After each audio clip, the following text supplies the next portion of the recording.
friends, welcome to Fathu's சமையல். இன்னைக்கு நம்ம சேனல்ல வாரம் நம்ம வாங்கக்கூடிய காய்கறிகள்ல மிச்சமாகிற காய்கறியை வச்சு ஒரு சூப்பரான ரெசிபி பண்ண போறோம். என்ன குழம்பு வைக்கிறது அப்படினு யோசிக்கிற நேரத்துல இந்த குழம்பை வச்சே முடிச்சிரலாம். நான் இன்னைக்கு மொத்தமா 7 காய்கறிகள் எடுத்துர்க்கேன். முள்ளங்கி, கத்திரிக்காய், கேரட், பீன்ஸ், மாங்காய், அவரைக்காய், அப்புறம் வெண்டைக்காய். நான் கொஞ்சமா ஒரு எலுமிச்சை பழ சைஸ் அளவுக்கு புளியை முன்னாடியே ஊற போட்டு வச்சிருந்தேன். வாங்க இந்த குழம்பு ரெசிபி எப்படி பண்றதுன்னு பார்க்கலாம். ஃபர்ஸ்ட் ஒரு சின்ன கடாயில கொஞ்சமா எண்ணெய் சேர்த்துக்கோங்க. எண்ணெய் காஞ்சதும் 1 டேபிள்ஸ்பூன் அளவுக்கு மல்லி சேர்த்துக்கோங்க. அடுத்து 1 டீஸ்பூன் அளவுக்கு கடலைப்பருப்பு சேர்த்துக்கோங்க. இது நல்லா ரோஸ்ட் பண்ணி எடுத்துக்க போறோம். நல்ல வாசனை வரணும். வாசனை வந்ததுக்கு அப்புறமா ஒரு 1/2 ஸ்பூன் அளவுக்கு மட்டும் சீரகம், கொஞ்சமா ஒரு 10-12 அளவுக்கு மிளகு சேர்த்து நல்லா வறுத்து எடுத்துக்கோங்க. லைட்டா பொரிஞ்சு வரும். அப்ப 2 வரமிளகாய் சேர்த்துக்கலாம் காரத்துக்கு. இப்போ கலர் லைட்டா சேஞ்ச் ஆனதுக்கு அப்புறம் 3 ஸ்பூன் அளவுக்கு தேங்காய் துருவல் சேர்த்துக்கலாம். இது நல்லா வறுத்து எடுத்துக்கலாம். கலர் சேஞ்ச் ஆகாம வறுக்கணும். அதே நேரத்தில் நல்லா ட்ரையா ரோஸ்ட் ஆகியிருக்கணும். இந்த அளவுக்கு ரோஸ்ட் ஆனதும் இதை ஆஃப் பண்ணிட்டு தனியா அரைச்சு எடுத்து வச்சுக்கலாம். நெக்ஸ்ட் குக்கர் எடுத்துக்கலாம். குக்கர்ல நம்ம நல்லெண்ணெய் விட்டுக்க போறோம்.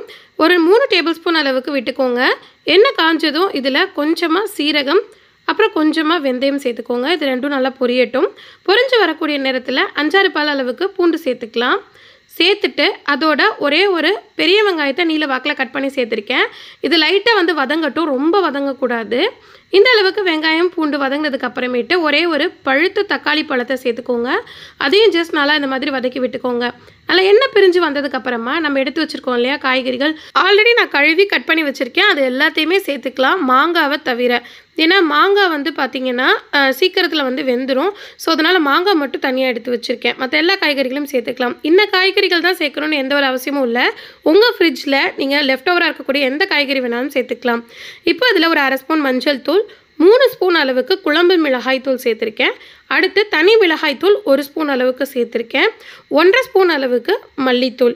ஸோ இதுதான் அந்த மசாலாலாம். இப்போ இது எல்லாத்தையும் சேர்த்துட்டு கடைசியாக தேவையான அளவு கல்லுப்பு சேர்த்துட்டு நல்லா வதக்கி எடுத்துக்கலாம். ஸோ இந்த அளவுக்கு நல்லா அந்த காய்கறிகள் எண்ணெயிலே வதங்கணும். வதங்கினதுக்கு அப்புறமா நான் ஆல்ரெடி தேங்காய் வச்சு நான் வதக்கி வச்சுருக்கேன் இல்லையா, அது நல்லா கெட்டியாக அரைச்சி அந்த பேஸ்ட்டையும் நான் அதில் சேர்த்துக்கிறேன். கொஞ்சமாக தண்ணி அலசியும் ஊற்றிக்கலாம்.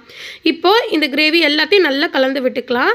இப்போ இதுக்கு தேவையான அளவுக்கு காய்கறிகள் வேகிற அளவுக்கு மட்டும் தண்ணி சேர்க்க போகிறோம். நம்ம தண்ணிக்கு பதிலாக இந்த மாதிரி அரிசி களைஞ்ச கழனி சேர்த்துக்கிட்டோம்னா இன்னுமே குழம்பு சூப்பராக இருக்கும். நான் அது கொஞ்சமாக சேர்த்துட்டு மூடி போட்டு கரெக்டாக 2 விசில் வைக்க போகிறேன். ஸோ எந்த விதமான காயாக இருந்தாலும் நல்லா வெந்துடும். இப்போ 2 விசில் கழித்து ப்ரெஷர் நல்லா அடங்கினதுக்கு அப்புறமேட்டு நம்ம ஓப்பன் பண்ணி பார்க்கலாம். செம்ம கமகமன் வாசனையாக இருக்கும். நம்ம அரைச்சி சேர்த்த மசாலாலாம் சேர்த்து பாருங்கள், சூப்பராக ரெடி ஆகிடுச்சு. இப்போ அடுப்பை ஆன் பண்ணி ஒரு கொதி வர விடுங்க. கொதி வந்ததும் ஆல்ரெடி நம்ம ஊற வச்சுருக்கோம் இல்லையா புளி, அதை நல்லா திக்காக கரைச்சி எடுத்துட்டு அதை சேர்த்துட்டு நம்ம எடுத்து வச்சுருந்த மாங்காய்களும் இதை சேர்த்துடலாம். சேர்த்துட்டு நல்லா கலந்து விட்டுருங்க. மூடி போட்டு ஒரு 2 நிமிஷம் நல்லா மீடியம் ஃப்ளேமில் கொதிக்க விடுங்க. ஒரு 2 நிமிஷம் கழித்து நீங்கள் திறந்து பார்த்தீங்கன்னா நல்லா கமன்னு கலவை காய்கறி குழம்பு ரெடி ஆகிடுச்சு. இந்த குழம்பை பொறுத்த வரைக்கும் நீங்கள் டைரெக்டாக நீங்கள் சாதத்தில் ஊற்றி சாப்பிட்லாம். இதுக்கு எந்த விதமான சைட் டிஷ்ஷுமே தேவைப்படாது. இந்த காய்கறிகளே அவ்வளோ ஒரு டேஸ்ட்டாக இருக்கும். இதில் மெயின் பார்த்தீங்கன்னா நம்ம அரைச்சி சேர்த்த மசாலா தான் அவ்வளோ ஒரு குழம்புக்கு சுவையை தரும். இந்த அளவுக்கு நல்லா எண்ணெய் பிரிஞ்சு வந்ததுக்கு அப்புறமேட்டு அடுப்பு ஆஃப் பண்ணிவிட்டு சர்வ் பண்ண வேண்டியதான்.